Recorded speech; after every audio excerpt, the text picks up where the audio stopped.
Hello everybody, and welcome to part 2 of the Alt Weapons Only challenge. If you haven't seen the first part, then whatever. This part's probably better anyways. But before we jump in, let's have a quick refresher of the rules. The rules are that I can only use the alt revolvers, jackhammers, and solid blade launchers, with the exception of arms, which I am allowing because I suck at this game. I also must P-rank every level, just to make things interesting. With that out of the way though, it's about time we got started with the second part of this challenge. Dropping into 4-1, we immediately begin destroying enemies with our beloved saw blade launchers, something we've become somewhat fond of doing over the course of this challenge. That, and whatever the heck this tech is called. In fact, we love it so much that we do it again on another Virtue, and again on its Maurice. I love this tech.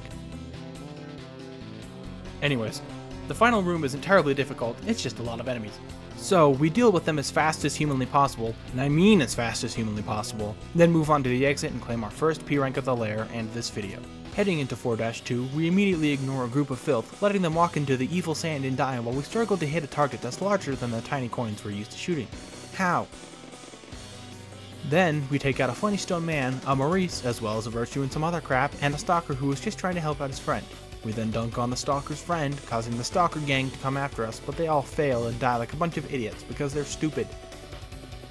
The next few rooms go surprisingly well, despite the fact that I usually struggle with them quite a bit. I'm not complaining though, I'll take any epic gamer victories I can get. Speaking of epic gamer victories, we get to be a helicopter briefly while we transport these skulls to their proper places, which is pretty awesome in its own right. All that aside though, we managed to beat the Sisyphean erectionist at the end of the level fairly easily, allowing us to claim yet another P rank. 4-3 was one of the levels I expected to have a lot of trouble with, but surprisingly, this level went quite smoothly. In fact, other than one street cleaner that broke and started sliding like a weirdo, this level went perfectly. And since there is basically nothing to see here, both figuratively and literally, we're just going to skip to the end and show the P rank. 4-4 is one of my favorite levels, both for the fun boss fight and that's it, actually. I just like this boss fight. It's enjoyable, somewhat challenging, and gets completely shredded by the saw blade launchers, apparently. Who could have seen that coming? Saw blade seemed to be the answer to everything. His second phase doesn't fare much better against the saw blade launchers either. I genuinely don't know why I slept on these for so long, if I'm being honest. Maybe I'm just stuck in my arguably incorrect and harmful ways like a certain political party in my country. In case it wasn't obvious, this is a joke. Don't take it seriously. Anyways, now that we have the Whiplash and the P rank, it's time for the mandatory water section that you can find in pretty much every game there is.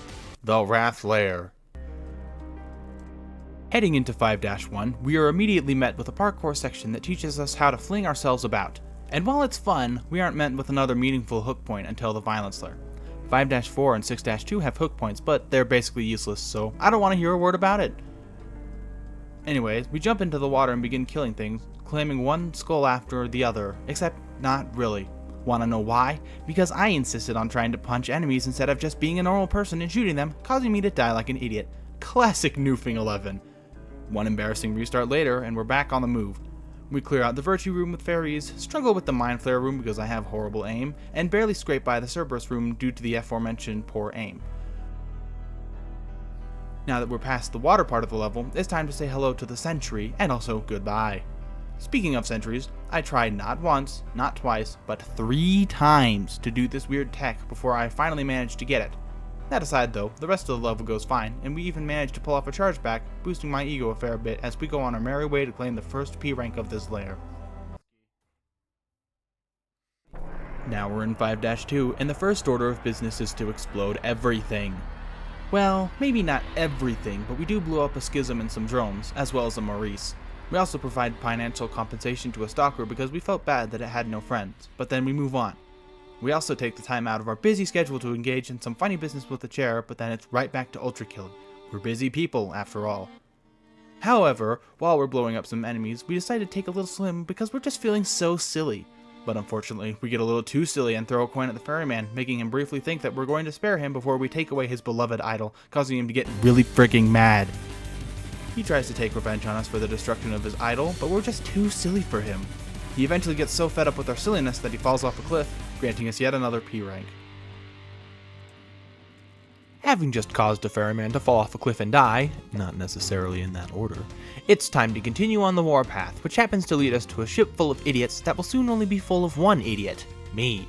And that's right, welcome to 5-3, aka the level that made me get really mad the last time I played through it.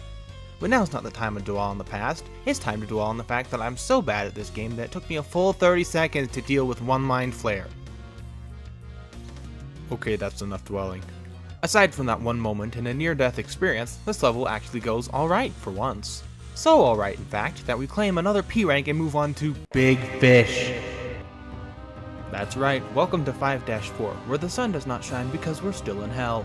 Our first attempt goes surprisingly well, save for the tiny little detail that we fricking died. It's fine though, because we also fricking die on our second attempt. I do not like the Big Fish right now.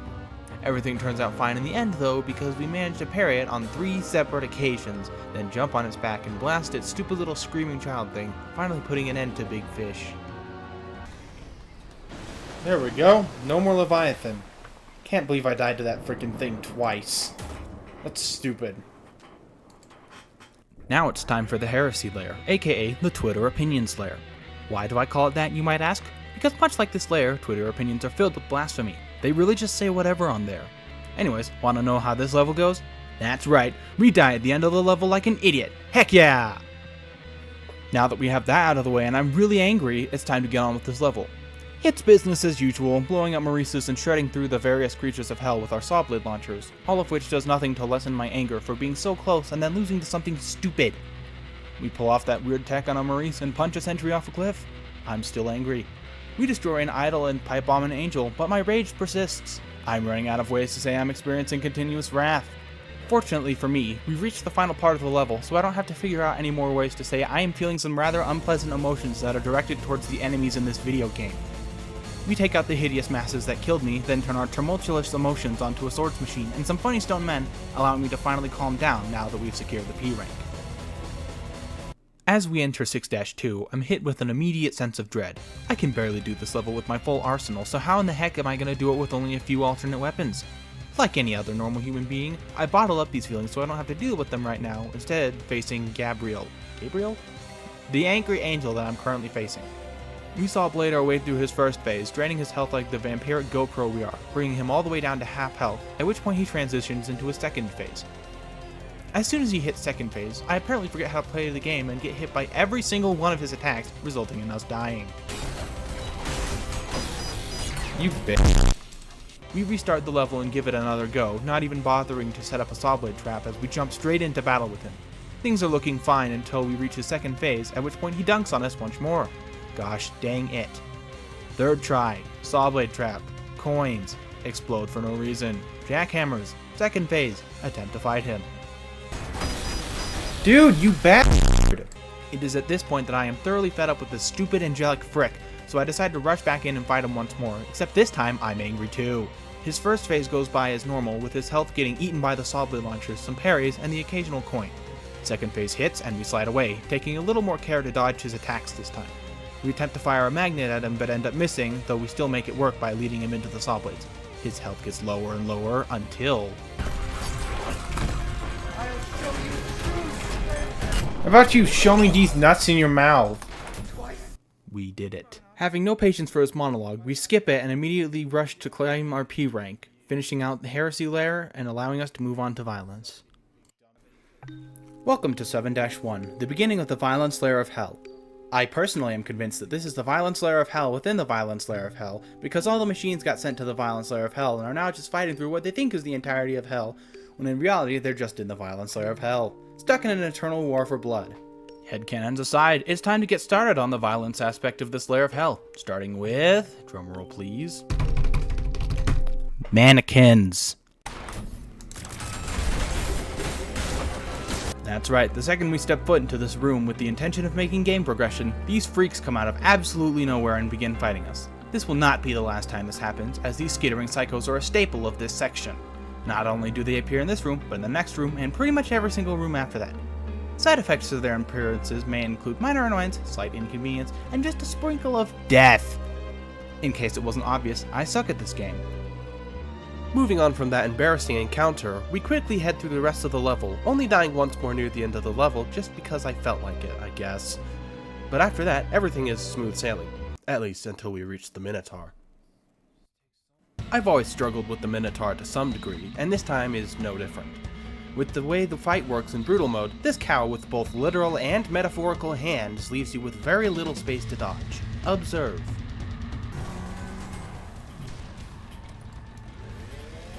Normally I'd be in a pretty bad spot, having only one platform to work with.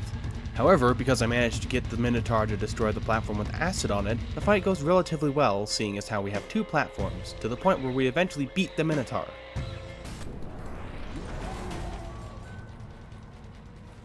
As we reach the end of the level though, this monster cow comes back for a rematch, this time without the tram cars to limit our mobility. Despite having more freedom of movement, the fight is rather scuffed as this cow is desperate to kill us. We managed to pull through though, but with just barely enough score to P-rank the level. I would have done horrible things if I had to do this level again because I was short on score. Fortunately though, we don't have to do anything except move on to 7-2, where we're met with the first of 3 mandatory whiplash sections, as well as a restart because I couldn't handle the time loss of 3 seconds I experienced by messing up on the orbs. I have literally no idea why I restarted. After that, we're jumped by a gutterman who quickly falls to the might of the saw blade trap and a few revolver shots, prompting us to move on and get attacked by more guttermen and a swords machine. Entering the clock tower, we're met with some mannequins which we quickly dispatch before we come across soldiers who try to shoot us from afar, but they're met with the saw blades of doom and despair. Outside the clock tower, another gutterman descends from high hell just to smite us, this time with the aid of a sentry. They don't exactly stand much of a chance against us though, seeing as how we're the most supreme war machine to ever be a war machine. After proving just how supreme of a war machine we are in the next room, we head through another whiplash section. Not before we notice some blood that clipped through the wall though. That's something, I guess. Anyways, we take a ride on a tram car that we sped up using the jump start, dunk on a few more guttermen with our superior mobility, then proceed to ride the tram to the next area where we find ourselves face to face with the landmine. We punch the landmine away and go on to fight another gutterman who promptly dies trying to stop us from reaching a red skull, along with a few gutter tanks who meet the same fate. Seriously, who do these nerds think they are going against us? We're simply too good, too powerful, and too good looking. After the enemies die because we're too amazing, we claim the red skull and continue on our journey to kill everything with our good looks. One final whiplash section later and we're able to claim the nuke and begin heading back the way we came. Along the way we encounter a gutterman and gutter tank, all of which we easily take down because we can, allowing the nuke to blow up and clear out some debris in the meantime. With the enemies out of the way, we're able to move on to the final section of the level, where we promptly get to work taking out some creatures. 3 gutter tanks and 3 guttermen later, and we've reached the end of the level, allowing us to grab our next P rank and move on. I'm gonna be honest, I took a little longer with 7-2 than I meant to, so in the interest of time, I'm going to try and be quicker about this next level. Entering 7-3, we're immediately met with a creepy forest that we speedrun through, then begin sawblading the heck out of some blood creatures. Once the blood tree is full, we scale the fence to get jumped by some mannequins, taking them both out easily. We clear out a room full of enemies and head into another room with a blood tree, taking out the creatures within before turning our attention to the tree. With yet another tree done, we start making our way back to the final tree, only to be met with a bunch of infighting. We just kinda stand back and let it happen for a few moments, then go ahead and attack the remaining gutterman and gutter tank. We do the same thing for the next room, only this time it doesn't go so well because my health gets fricking owned. One close call later, we manage to make it to the final room of the level, and it is absolute chaos. We let the enemies fight amongst themselves while we pick off a funny stone man from a distance, then head into the fray. We pick up the dual wheel power up and take out some guttermen, then proceed to take out a gutter tank before clearing out some blood tree mannequins and securing the P rank.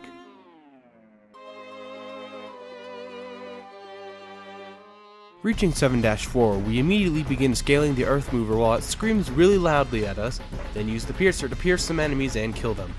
We then proceed onwards to the little parkour section with the sentry and fumble it so freaking hard that I'm just gonna let it happen in real time.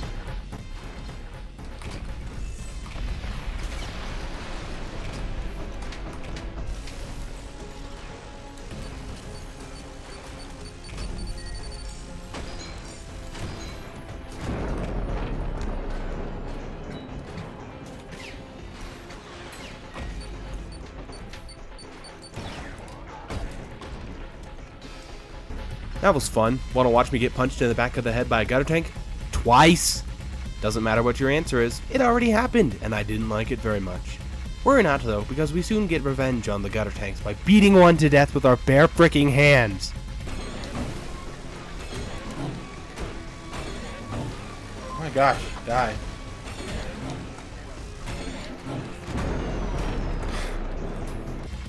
Just seconds after that, we get into a fight with a Maurice and some mannequins, both of which we quickly dispatch via parries. We then have a pretty rough fight with the Earth Mover's security system, and somehow come out on top, then proceed to break a few idols in order to gain access to the Earth Mover's brain. Once inside the Earth Mover, we go ahead and try and dash through the pink lasers despite the fact that the game literally just told us that pink attack can't be dashed through, resulting in us dying. Anyways, here's my live reaction.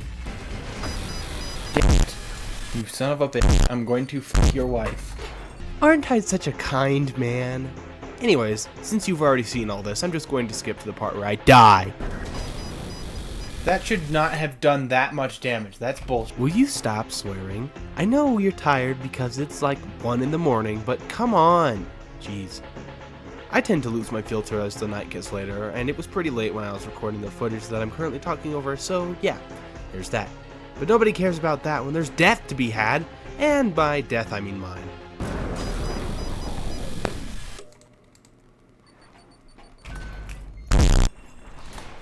Hey, he ignored me! Did you see that? The recording of me that can neither see nor hear me just ignored me!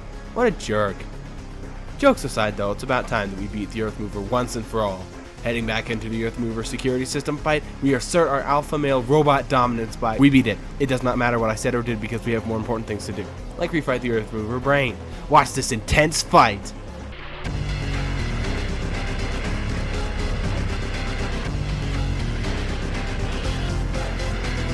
Okay, that's enough of that. One Earth Mover fight later, and it's time to run for our freaking lives because holy crap, the Earth Mover is about to explode in 49 freaking seconds. And counting. We rush down the Earth Mover and head straight for the exit, but we're stopped by a bunch of enemies. With 35 seconds to go, we have to fight harder than we've ever fought before in order to clear out the enemies in time. Just when it seems like it's over though, 2 gutter tanks show up and slow us down even more, and we have to deal with them too. Fortunately, we managed to take them both out in a timely manner and escape, allowing us to watch as the Earth Mover explodes. Victory.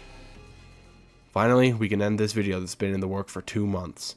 Not because it was particularly hard to make, but because I have crippling depression and can't be bothered to do things most days. But that's enough of that. It's time to end this video.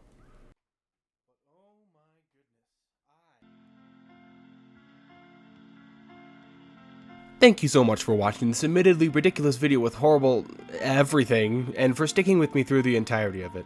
It's been a good bit of fun putting this together for other people to hopefully enjoy, and if you even got a single laugh out of something dumb I said or did, then I've done my job. Anyways, thank you so much for watching, and let me know what you want to see me do next. Until next time.